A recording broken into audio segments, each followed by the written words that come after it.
passé 2 belles journées à Fowl Key, qui est comme un parc protégé juste en face de Marsh Harbour.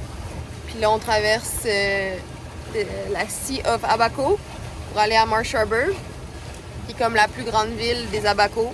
Fait qu'on espère faire un peu de commission, voir des magasins qu'on n'a pas croisés jusqu'à date. Fait que peut-être faire des petits travaux, faire des épiceries. Puis là, on fait de la super voile pour traverser.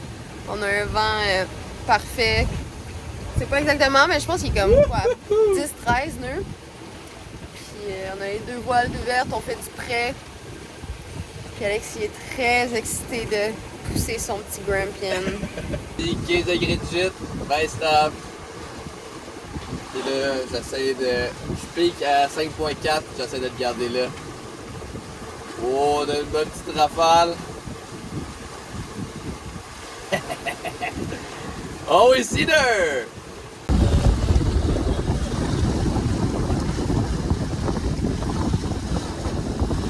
On va aussi probablement essayer de trouver du gaz pour remplir notre bidon de gaz.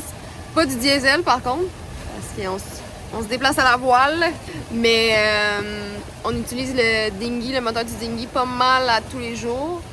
Puis maintenant, la génératrice aussi à toutes les semaines pour faire de l'eau. Fait que le gaz diminue plus rapidement maintenant.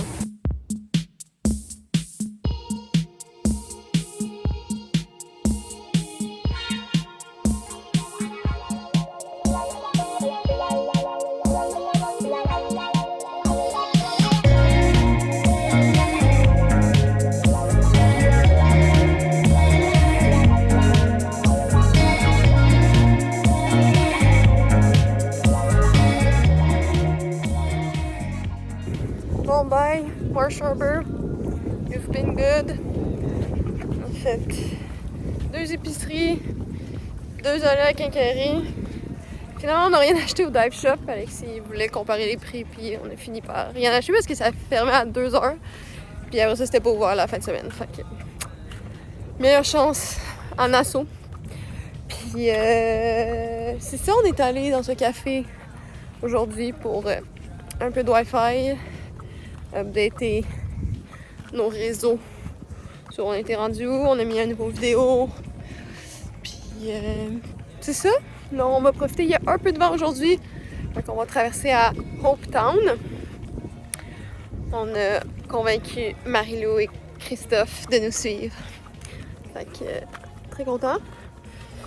Puis voilà, parce que là ici il fait très chaud. Puis on peut pas vraiment se baigner dans le harbor. Fait que on t'offre pas si longtemps. On va aller à Hope Town. Il y a comme un ancrage juste à l'extérieur de la ville. Puis pour se baigner un peu, se rafraîchir, profiter. Fait que voilà, mais très contente de l'arrêt à Marsh Harbour. C'est vraiment protégé le harbor où on est ancré. Mais ça reste vraiment tranquille, même si t'es juste à côté de la ville. Fait que c'était parfait comme petit arrêt.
Une coupe de plongeon, on a enlevé la vieille anode. Là, ici, il y avait le partout ce qui est supposé être boulonné. Elle était complètement partie. Puis je pense que c'est ça qui faisait que quand on faisait de la voile, on entendait quand l'hélice tournait là, au neutre. Ça faisait comme un petit toc toc toc toc toc. Je pense que c'est peut-être à cause de c'était débalancé à cause de ça. Fait que j'en avais une nouvelle. Je vais aller la remplacer. On était en train de préparer le bateau pour partir. Alexis a monté le moteur du dinghy. Puis là, on s'est retourné, puis le dinghy il était pas attaché au bateau, fait qu'il était parti. Il s'éloignait tranquillement. Alexis a plongé pour aller le chercher. En essayant de remettre le moteur, on s'est rendu compte qu'on a perdu une vis qui tient le pied du moteur, puis l'autre était complètement lousse. Le pied il brassait, c'est là que j'ai regardé les vis. Fait que là j'ai resserré elle qui restait, et là il nous en manquait une. J'ai une chance que je m'amuse à collectionner les vis parce que là j'en ai trouvé une pour remplacer en attendant. Je suis pas sûr que dans ce stainless c'est trop longue. Bon, au moins ça va faire en sorte que le pied il va tenir un petit peu plus.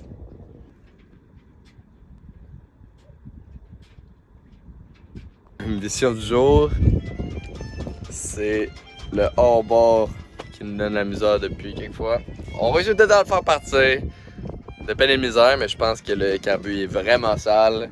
Puis sur ces années-là de moteur, pour une certaine raison, je sais pas si c'est d'origine de même, parce que le nôtre il n'y avait pas de filtre à essence. Fait que je suis juste allé à un petit magasin de pièces automobiles, j'ai acheté un petit filtre à essence, je vais couper la ligne, je vais le rajouter, nettoyer le carbu, puis ça devrait vraiment aider. J'ai vu que dans la tank, il y a l'air d'avoir une petite côte de rouille, là, fait que sûrement que c'est de la rouille qui bouche le carbu. Fait qu'on va juste nettoyer ça puis voir ce que ça dit. Là, je viens de le nettoyer, mais il en reste un petit peu où est-ce que mon pouce. Il y avait plein de petits résidus de rouille, fait que je pense que c'était ça qui avait peut-être pu bloquer le petit pilote jet. Fait que ça va peut-être faire du bien, puis le filtre va certainement aider. Et là, ça a l'air pas si mal. À suivre. Depuis hier aussi, on a le winch bâbord qui voulait plus bloquer. Ben, il bloquait, mais il skippait des dents, fait qu'il fallait vraiment forcer puis tourner plus pour qu'il pogne une dent puis qu'il retienne la corde. C'était vraiment chiant. Surtout qu'on essayait de faire des tacs auprès.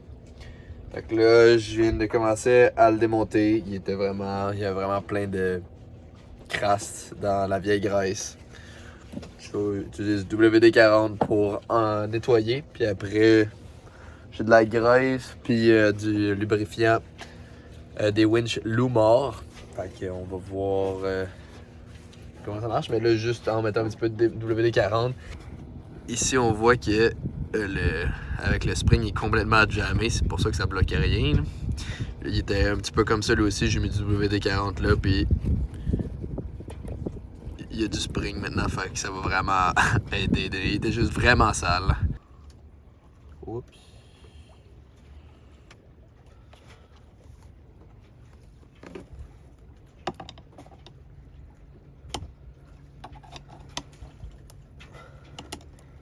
Et voilà. Il y avait des petits springs.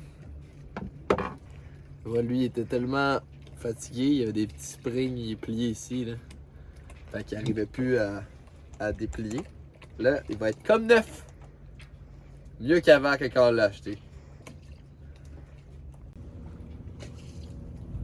Fait que là, il suffit de mettre un peu de graisse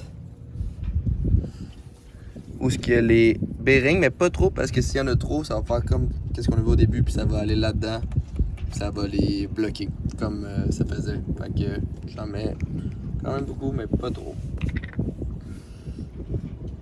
Puis, disclaimer, c'est la première fois que je fais ça. J'utilise juste un petit peu mon jugement pour la quantité.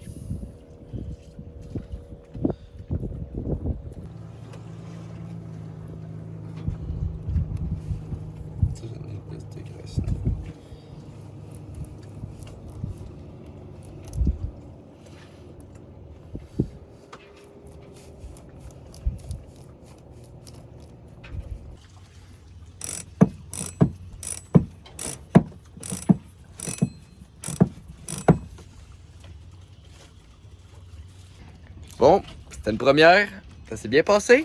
Let's go! Fait que maintenant on va pouvoir aller faire du prêt sans problème. Bon, ça fait un bon bordel. Coup de towel, peut-être avec une brosse à dents, ça aurait bien été. Puis éventuellement, je pourrais faire l'autre d'à côté. Il est pas encore si mal. Fais-tu le même bruit? Oh ouais, lui, ça sonne un petit peu mieux. Voilà! Ce soir, soirée très excitante. C'est la première fois qu'on utilise la tente sur la plage au Bahamas. On avait apporté nos sleeping, la tente. Pour les coussins, on prend juste nos coussins de cockpit. Fait qu'on a bien hâte. Parce qu'on était dans un spot qui avait quand même un peu de vagues vu qu'on est proche d'un inlet de l'océan. Je pense que c'est calmé, par contre, c'était un surge. Mais c'est tellement calme. Sur la plage, on va être bien. Ouais. Avec le petit vent. On s'est dit, si on peut pas avoir un ancrage clean pour ce soir, ben, ça tombe bien. On a la terre juste à côté. Avec les autres bateaux, là, juste de l'autre bord, c'est tellement cute de voir nos 4 bateaux, Rojo, Asalia, Shelly, Taish. Et on va juste se faire un beau petit feu. On se sent un peu comme quand on faisait du camping. Puis que là, on débarquait sur une plage, puis on mettait notre tente. C'est juste que là, on est arrivé en voilier. Ce qui est encore plus nice. Check ça! Viendras-tu avec nous, beauté. étranger? Ou resteras-tu au sol? Ou resteras-tu au sol? Habitué. Il ne reste que peu de temps avant vendredi. Que tu partes ou tu restes, tout est fini. Nous ne reviendrons plus du paradis perdu. Au-delà de la mer, il existe un pays qu'on dit impossible, comme le paradis de la Bible. Au-delà de la mer, il existe un pays presque aussi beau que la folie. Y vivent des peuples parfaitement sains, parfaitement accueillants. On s'y baigne toute la journée dans des chutes et des torrents, et des cascades et des rivières. Et l'eau est aussi pure et aussi légère que l'air. Nul besoin de planter, le blé pousse à foison, attendant les moissons et à perte de vue pour un animal qu'on nomme le... On est venu à Little Harbor ce soir. On pensait que le resto qui est ici, il allait être ouvert. Fait que pour notre dernière soirée dans les Abacos, en fait. On voulait venir avec nos amis, mais c'était fermé. Fait que très cool le resto. Par contre, on a fait un petit tour. On est allé de l'autre bord voir l'océan. Puis il y avait quand même les installations qui étaient là. Fait qu'on a joué un peu au badminton. C'était très fun. Puis là, on retourne en dinghy avant qu'il fasse trop noir parce que c'est quand même une bonne ride. Puis il y a des bonnes vagues qui viennent de l'océan. Fait que je sens que ça ferait plus peur dans le noir. Demain, grande traversée de 50 000 nautiques. On est comme plus habitués de faire des plus grosses journées. Fait que 50 000 nautiques pour se rendre à Egg Island, qui est comme l'ancrage, notre premier ancrage dans les îles de Eleuthera. Fait que très excitant. Une belle voile qui s'annonce demain. On part, tout le monde qui est à l'ancrage là, ici, on part tout demain. Fait que il y a nous, Shelly, Taish, Gusto, puis Rojo qui partent tous demain matin. Fait que ça va être cool pour tous les bateaux partir en même temps.